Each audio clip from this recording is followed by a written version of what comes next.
The one sentence that cost Buffett $3 billion can protect your savings. He printed that admission on the page and mailed it to every shareholder. Most chief executives bury the number that ruined them under a fog of adjectives. Buffett named the loss that nearly ruined shareholders right down to the dollar. That single habit in a Buffett letter predicts the company's whole next decade. Graham saw a chairman's report as an honesty test disguised as an update. The habit that smells out ruin years early is one you can build. Today you get the 5 tells Buffett checks before he trusts a single word. Every public company mails you a note signed on the last page by its chairman. Most investors toss that page aside and stare at the stock ticker instead.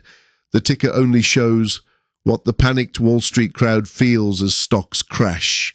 His note, not the ledger, shows whether the hand steering can avoid collapse. One signal is pure noise, the other compounds quietly for 30 long years, and the tell that separates them is never the bare numbers on the page.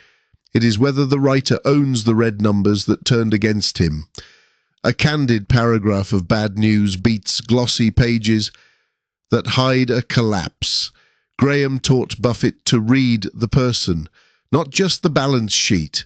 So we begin where honesty hurts most. A Buffett mistake nobody forced him to confess. Tell one sounds obvious, yet almost no chairman on Wall Street passes it. Does he name the mistakes that cost you with the ticker and price paid? Buffett bought a shoemaker that nearly cost him a fortune back in '93. He paid with precious Berkshire Hathaway shares instead of ordinary cash. The shoe business went to zero while Buffett's Berkshire kept compounding. He called Dexter the deal that cost him more than any other. The mistake that cost him $3.5 billion, he printed in plain type. He did not soften the blunder that cost him as a mere headwind. He wrote flatly in dark ink that the blame was entirely his own. Then he named the tired textile mill that gave Berkshire Hathaway its title. Berkshire Hathaway itself was a business that nearly went bankrupt. He called buying that mill the dumbest stock Buffett ever picked. That one confession outweighs every rosy chart that later crashed. The chairman that hides his own body count is quietly hiding the next one, so your first pass down the page is a plain hunt for the word wrong. Count how many times across the ledger of 10 years he admits he was wrong. 0 admissions across a decade of pages hides the losses that ruined them. But here is where a polished report quietly betrays the person who wrote it. The trick they use is not a lie Buffett's eye could ever catch. It is a measuring stick that secretly changes length every single year. Tell 2 is the yardstick, and Buffett's never once moved. Buffett measured Berkshire by book value per share for over 40 years. He reported that same book value, computed the same way year after year. You could lay 30 Buffett letters side by side and compare them honestly. The yardstick that secretly shrinks the year results turn ugly is a lie. One year he reports profit under the normal, boring accounting rules on the page. The next year, without warning, the ledger shows adjusted earnings instead. Adjusted means he deleted the costs that wiped out the loss on paper. The metric that flatters him on the page this quarter is the only one shown. Watch for a company that secretly invents a fresh number to celebrate.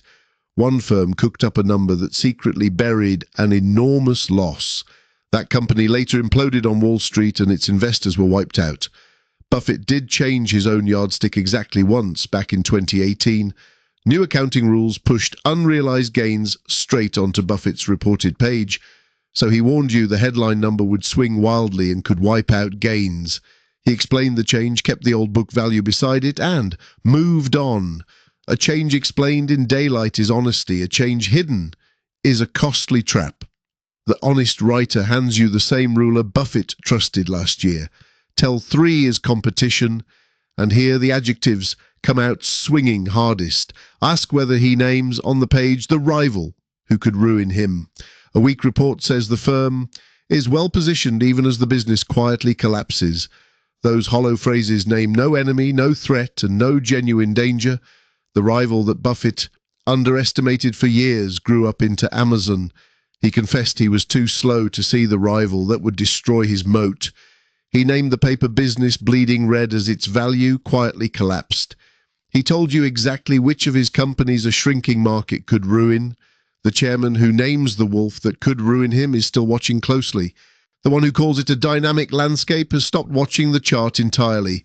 The threat left unnamed in the report is the threat that finally lands. So underline every competitor the chairman names in dark red ink. Then underline every vague phrase he uses to dodge naming even one. The ratio between those two columns of ink reveals almost everything. Now watch what happens when you count the adjectives on the page, not the facts.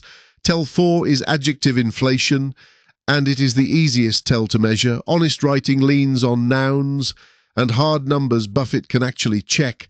Spin leans on gold-plated adjectives that sound enormous and mean nothing.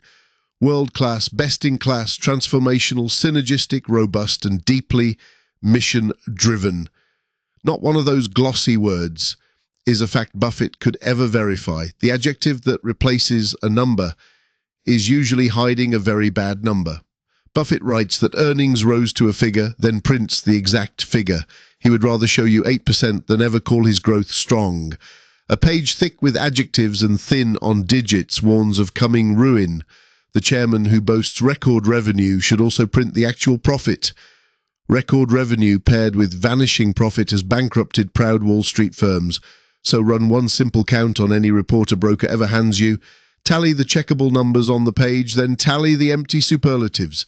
When the superlatives win that count, the shareholders get wiped out. Tell 5 is the goalpost, and Buffett bolts his hard to the ground. A chairman sets a clear target, 15% return on shareholder equity. For 3 good years, he brags in gold ink before the mist that wiped it out. Then a bad year arrives, and that promised target simply collapses off the page. The report that once promised a number now praises long-term value creation. The goal that moved the year he missed it was never truly a goal. Honest chairman keeps score against the exact promise Buffett made to you. Buffett measured himself against the S&P 500 every single year. He printed the years Berkshire lost to, that index in unflinching red. He never quietly deleted the benchmark the year his Berkshire stock trailed. A scoreboard you can walk back 10 years on the page is honest. A scoreboard that resets itself after every miss is simply a con. So here is the 5-tell checklist in the exact order you read the page. 1. Does he name his mistakes with the year and the dollar attached? 2. Is the yardstick the very same book value he trusted last year? 3. Does he name the rival who could genuinely ruin his whole company? 4. Do the nouns and numbers outweigh the swollen adjectives on the page? 5. Does the goalpost stay planted the very year he clearly misses it? Run every chairman's report through those 5 plain questions before you buy. The candid ones are rare, and they compound quietly like a Buffett letter. The letter that reads beautifully is often the one that ends in collapse. Buffett's letters endure because he wrote down the deals that cost him dearly. Berkshire's mistake that cost him $3 billion still sits printed on the page. He never erased that sentence. And that is exactly why you trust Buffett. The one sentence that cost him a fortune is the reason he earned yours. Next, Munger's trick. Solve every investment by asking how it fails.